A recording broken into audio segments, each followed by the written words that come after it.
मोठी बातमी आहे। राज्यामध्ये नव्या सरकारचा 2 डिसेंबरला शपथविधी होणार असल्याचं कळतंय।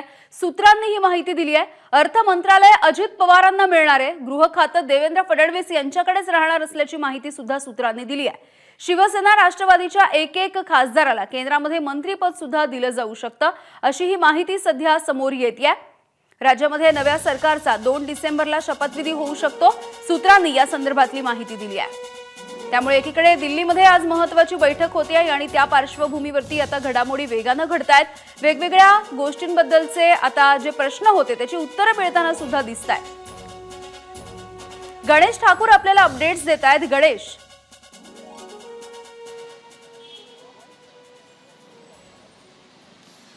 यामिनी, जसं मुख्यमंत्री यांनी सांगितलं होतं की भाजप पक्षश्रेष्ठींचा जो निर्णय असेल तो त्यांना मान्य असेल, तो निर्णय आज माझ्या मागे जे केंद्रीय गृहमंत्री अमित शाह यांचं निवासस्थान आहे त्या निवासस्थानात होणारा बैठकीत ठरेल आणि तो निर्णय मुख्यमंत्री एकनाथ शिंदे त्याचबरोबर अजित पवार यांना कळवलं जाईल। पण आज ह्या बैठकीनंतर त्या निर्णयाला सार्वजनिक केलं जाणार नाही, कारण एक मोठी प्रोसिजर असते भाजपमध्ये। निरीक्षक येतात, त्यानंतर एक बैठक होते, गटनेता निवडला जातो, त्याचं नावाची घोषणा झाल्यानंतर तोच मुख्यमंत्रीपदाचा दावेदार किंवा त्यांचं नाव समोर केलं जातं। म्हणून आजच्या या बैठकीमध्ये मुख्यमंत्रीचा चेहरा भाजपचा कोण असेल याबद्दल अमित शाह, एकनाथ शिंदे आणि अजित पवार यांना सांगतील।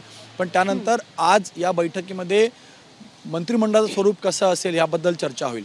आता 21-12-10 असा एक फॉर्म्युला जवळपास होईल असं कळत होतं, मात्र भाजप त्याच्यापेक्षा जास्त नंबर्स घेऊ शकते। 23-24 पर्यंत भाजप आपल्यासोबत ठेवण्याचा प्रयत्न करतात, कारण भाजपचे नंबर्स जास्त आहेत। जेवढ्या जागा असतील तेवढ्याच रेशिओनं मंत्रिमंडळ दिली जातील। मात्र एकनाथ शिंदेंना जास्त मंत्रिमंडळ दिले जातील, कारण आगामी महानगरपालिका मुंबई महानगरपालिकाला जर ध्यानात ठेवलं तर एकनाथ शिंदेंना एक ताकद द्यायची। एकनाथ शिंदेंना मुख्यमंत्रीपदाचा त्याग केला किंवा त्यांनी माघार घेतली आणि त्यानंतर त्यांना जर बळ दिलं तर त्यांचा कॅडर जो किंवा कार्यकर्ते, पक्षातले लोक जे नाराज आहेत ते त्यांना एक मेसेज देता येईल की भाजपनं आपल्याकडनं मुख्यमंत्रीपद घेतलं असलं तरीही मंत्रिमंडळात चांगलं स्थान दिलेलं आहे, म्हणून जास्त मंत्रिपद त्यांना मिळू शकतात।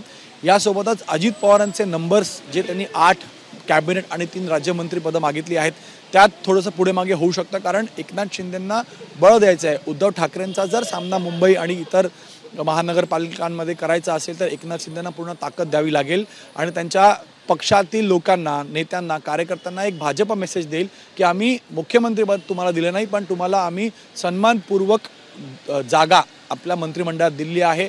म्हणून भाजपचा मुख्यमंत्री जरी असला तर ताकद एकनाथ शिंदेची असेल। आणि मला वाटतं 2 दिवसांचा जो मौन एकनाथ शिंदेने ठेवला होता त्यामध्ये त्यांनी हे कमिटमेंट घेतली असेल आणि त्या कमिटमेंट नंतरच त्यांनी येऊन प्रेस कॉन्फरन्स केली आणि सांगितलं की मला भाजपच्या पक्षश्रेष्ठींचा निर्णय मान्य असेल।